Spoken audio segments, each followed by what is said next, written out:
Hello ladies and gentlemen of YouTube, this is Megneous, and welcome back to Democracy 3. We're not going to be playing Democracy 3 today, we're going to be reviewing the new DLC that recently came out for it called Social Engineering. So Democracy 3, in case you guys missed our other series, I think there were 2 episodes in it. Democracy 3 is basically a politics simulator, a political simulator.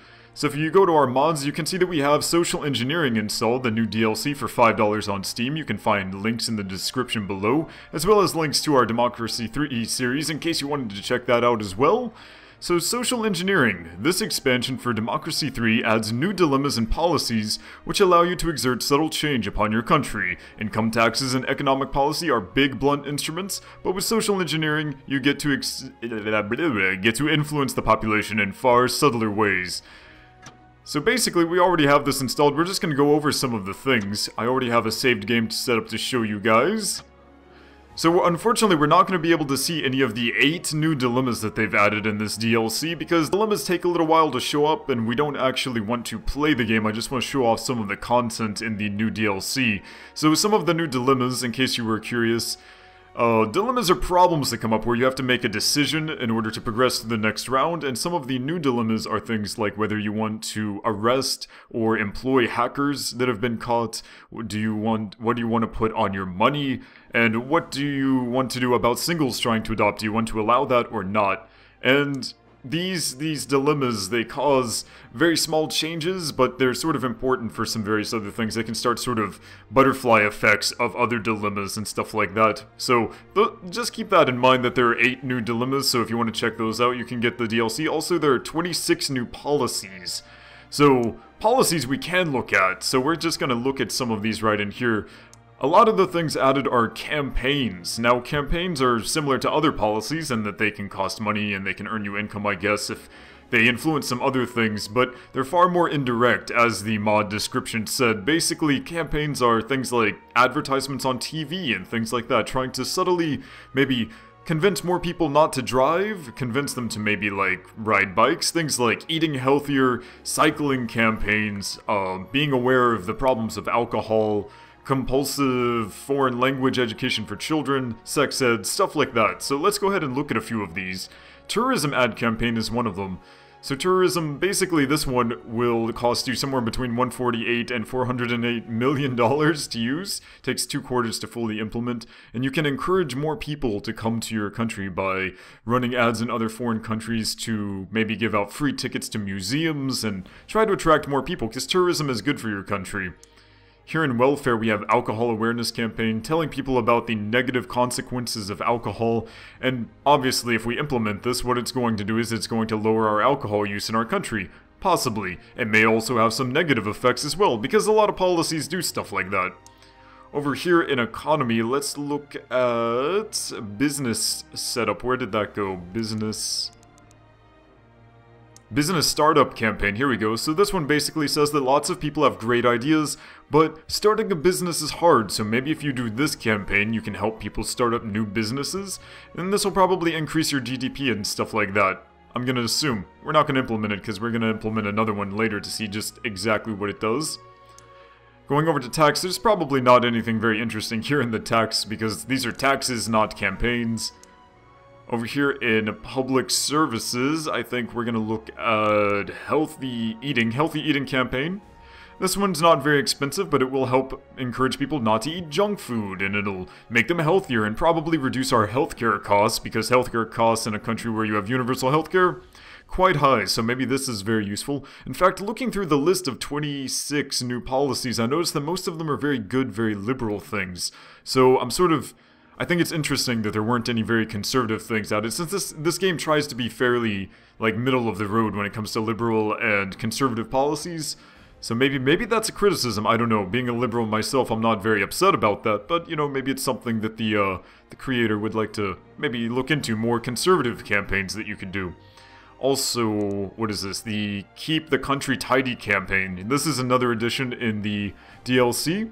Basically, it makes people feel really guilty about littering. You know those ads you used to see when you were young where it shows people throwing trash on the ground, and they're like, it makes you feel really bad on the inside, so it tries to use, like, very subtle brainwashing to make you not litter. And it probably does lots of things for the country, including lowering pollution, stuff like that. Let's see, here in Law and Order, my favorite one in here is the needle exchange program. For those of you who aren't familiar, needle exchange programs are very popular in more liberal countries in, say, Europe and also South America, I believe. There are some needle exchange programs. Basically, people who are addicted to hard drugs, they can take their dirty needles and turn them in and get clean needles in exchange. And while conservatives, it even says it right here, are very angry about this because this, it sort of looks like the government is allowing people to do very hard drugs and sort of encouraging them to do drugs. Actually, it has very positive results in that people are no longer getting, like, diseases from dirty needles. And also people, when they go to get needle exchange and get their new needles, they can get some help for addiction and maybe, like, a halfway house sort of rehab sort of stuff. So actually, these sorts of things are actually very, you know, positive in a lot of places. And since I'm currently playing as Germany, the popularity with voters is quite high. If I were playing the US on this saved file, then probably the popularity would be much lower. Over here in transport, one of the most obvious campaigns you can find is the cycling campaign. This is basically like, hey guys, you should totally use bicycles because they're an awesome way to lower traffic and it's healthier for you. I bet this would lower our healthcare costs, lower obesity. This would probably lower pollution and traffic congestion and all sorts of wonderful things, and only for 284 million. If you put it up to maximum, that's awesome. Now, I want to go ahead and implement one of these things and see what happens. We're going to do the alcohol awareness campaign. So this isn't very popular with voters, but we're not going to worry about that. So we're going to go ahead and implement this. We're going to put it all the way up to 290 million, and we're going to see what happens. I'm going to move this all the way up. It's going to move down our alcohol consumption. So apply that. Let's see, where are our graphs? Where's alcohol? Here we go. Oh, so actually we have a big problem at the moment in our game with alcohol abuse. So we have a serious problem with people consuming too much alcohol. We're going to be watching this over the next few turns. I'm just going to quickly go through turns as fast as I can, just to see how far this can get down. For those of you who aren't familiar with Democracy 3, from this graph you can see there's alcohol abuse. This is a red icon, which means it's a big problem. And you can see that this increases the cost of our state health service, which is very bad. It also lowers our health and increases crime. These are bad things, so we want to lower our alcohol abuse back below the stop trigger to get rid of this crazy problem. So let's go ahead and do that. I'm going to go ahead and click next a few times. We're not going to worry about whether the government's doing well or not. I don't care about our GP. Yeah, GDP, limit agency activity, whatever. Continue. Euthanasia. Legalize euthanasia. I don't see how any of this would have any effect on alcoholism at all, so I'm just going to go ahead and do this. Alcohol law. Where is our... There it is. There's alcohol problems. Apparently no effect yet. Let's go ahead. Nobel Prize. Credit rating downgraded. Oh, that's too bad. Religious symbols in school. Introduce the ban. Randomly choosing things just so we can see some results. Ban same-sex marriage. Allow the marriages continue. Oil pipeline has been attacked. Oh noes. Appoint a UN ambassador. There we go. Let's go ahead and check out our alcohol problem now. Apparently it has not changed at all. Alcohol consumption. Ah, here we go. So we should look at alcohol consumption instead. So if you look here, you can see that this is the time when we introduced the alcohol awareness campaign. And as you can see, this is causing a decline in the amount of alcohol consumption we have. Now, admittedly, there are other problems which can increase it or decrease it. These are the causes. The alcohol law is increasing it.